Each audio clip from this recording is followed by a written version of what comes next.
We are the fourth largest economy as I speak.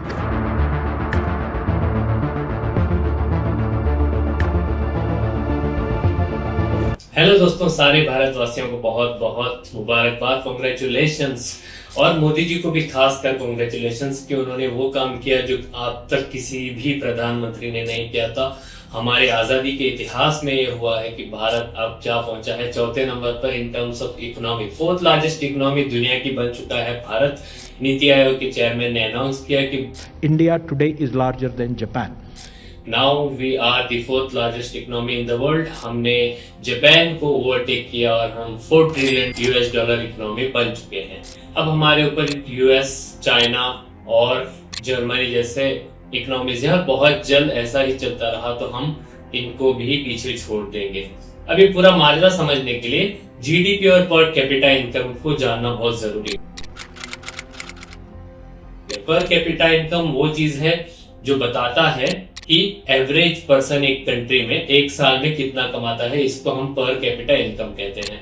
इस वक्त India का per capita income 2880 US dollars है, जबकि हम फोर्थ लार्जेस्ट इकोनॉमी बन चुके हैं। और हमने जिनको ओवरटेक किया है जापान, उनका पर कैपिटा इनकम है 33,900 यूएस डॉलर्स। फर्क तो बहुत है, लेकिन फोर्थ लार्जेस्ट इकोनॉमी हम बन चुके हैं इन टर्म्स ऑफ पॉपुलेशन। हमारी पॉपुलेशन 1.46 बिलियन है। जीडीपी कैलकुलेट करना कोई बहुत मुश्किल काम नहीं है। एक कंट्री की पॉपुलेशन को उसकी पर कैपिटा से मल्टीप्लाई करेंगे तो आपको जीडीपी आसानी से मिल जाता है।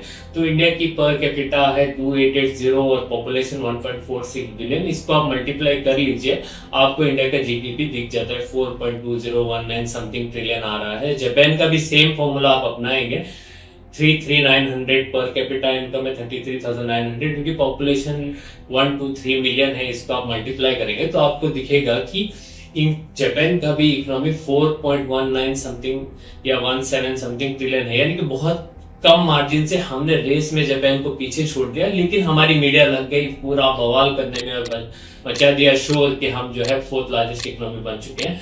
बात तो सही है, सेलिब्रेट भी करना चाहिए, लेकिन devil is in the detail. थोड़ा सा डिटेल में जाएंगे तो डेविल का असल पता लगता है कि हम कहां पर हैं। 2880 का पर कैपिटा बताया जा रहा है इस वक्त इंडिया का है, लेकिन इसमें से इंडिया के टॉप 5% पॉपुलेशन को निकाल देंगे तो हमारा पर कैपिटा इनकम आकर पहुंचता है 1100 यूएस डॉलर्स।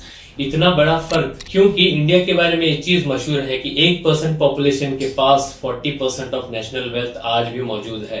यानी कि टॉप 5% पॉपुलेशन को आप निकाल देंगे तो हमारी पर कैपिटा इनकम पहुंच जाती है 1 लाख से भी कम। और हम पता नहीं कौन से नंबर पे गिरेंगे आकर अगर हमारी टॉप 5% पॉपुलेशन ना हो। तो आज जो इंडिया फल फूल रहा है, क्या वो पूरी पॉपुलेशन की वजह से है या फिर कुछ लोग हैं जो इंडिया की स्टैटिस्टिक्स को, इंडिया को आगे बढ़ने में हेल्प कर रहे हैं, उनकी स्टैटिस्टिक्स को एम्पावर कर रहे हैं। इसके अलावा भी बहुत सारी चीजें हैं जिन पर गौर करना है। अगर इंडिया फोर्थ लार्जेस्ट इकोनॉमी बना है तो ऐसा क्यों है कि 80 करोड़ इंडियंस को आज भी राशन दिया जा रहा है? इसकी जरूरत क्यों पड़ रही है? जब पॉवर्टी निकालने की बात की जाती है, गरीबी हटाने की, तो सारे देशों के एफर्ट्स लगते हैं किस तरीके से गरीबी को हटाना चाहिए, क्या टेक्निक्स यूज करने के चाहिए। लेकिन आज इंडिया में जो डिस्कशन चलता है वो ये है कि गरीबी जिससे हम मापते हैं, जो स्केल है वही स्केल गलत है। ऐसा स्कॉलर्स कहते हैं कि जिस स्केल से हम हमारी पॉवर्टी यानी गरीबी को कैलकुलेट कर रहे हैं वो स्केल से हम कंटिन्यू करेंगे तो हमारी गरीबी कभी भी एक्चुअल गरीबी हमारे सामने नहीं आएगी। वर्ल्ड बैंक का जो स्केल है वो चेंज हो चुका है और हमें उसको अपनाना पड़ेगा। इस तरीके के डिस्कशंस हैं। यही नहीं, इसके अलावा बहुत सारी चीजें हैं। ह्यूमन डेवलपमेंट इंडेक्स पर हम 130 नंबर पर आते हैं, जिसमें health care, social security, education को कैलकुलेट करके एक इंडेक्स बनाया जाता है, उसमें 130 नंबर पर आते हैं। इसके अलावा क्राइम रेट्स में 445 क्राइम्स पर 1 लाख पॉपुलेशन, जो नेशनल एवरेज से भी बहुत ज्यादा है, इंडिया का इस वक्त हाल है। और नेशनल क्राइम रिपोर्ट्स ब्यूरो की स्टैट्स को कैसे हम भूल जाएं कि 2018 से लेकर 2022 तक क्राइम रेट 58% से जंप होकर 64% आ चुका है। वो क्राइम अगेंस्ट वुमेन की मैं बात कर रहा हूँ। तो हमारे कंट्री में क्या हमारी बहनें सेफ हैं? क्या वो रात में बाहर निकलने में सेफ फील करती हैं? अगर नहीं है तो फिर हमारे 4 ट्रिलियन इकोनॉमी के ऊपर बहुत बड़ा सवाल और निशान लग जाता है। वर्ल्ड हैप्पीनेस इंडेक्स की भी अगर बात कर ली जाए तो 118 नंबर पर हम आते हैं 147 कंट्रीज में, और हमारे ऊपर जो कंट्रीज हैं वो नेपाल है, पाकिस्तान, यूक्रेन, फलस्तीन जैसे कंट्रीज हैं। यानी खुश भी नहीं हो रहा इंडिया, तो फिर काहे का फोर्थ लार्जेस्ट इकोनॉमी? क्या ये सिर्फ स्टैटिस्टिकल गेम है? क्या वाकई में इंडिया आगे बढ़ रहा है, वाकई में फल फूल रहा है? ये बहुत बड़ा सवाल है जो हमको, आपको, सही को पूछना चाहिए। डेवलपमेंट का रिलेशन स्टैटिस्टिक्स से नहीं होना चाहिए। डेवलपमेंट का रिलेशन लोगों को जॉब मिल रहे हैं या नहीं, इससे दिखना चाहिए। लोग खुश हैं या नहीं, सुसाइड्स कम हो रहे हैं, फार्मर्स आपके खुश हो रहे हैं, का हर बच्चा इंडिया में पढ़ रहा है। ये सारे सवाल हैं जिससे डेवलपमेंट को मापा जाना चाहिए, ना कि कुछ स्टैटिस्टिक्स से। आमिर खान ने भी अपनी मूवी में कहा था कि आप जॉब्स के पीछे मत भागो, एक्सेलेंस के पीछे भागो, जॉब अपने आप पीछे चले आएगा।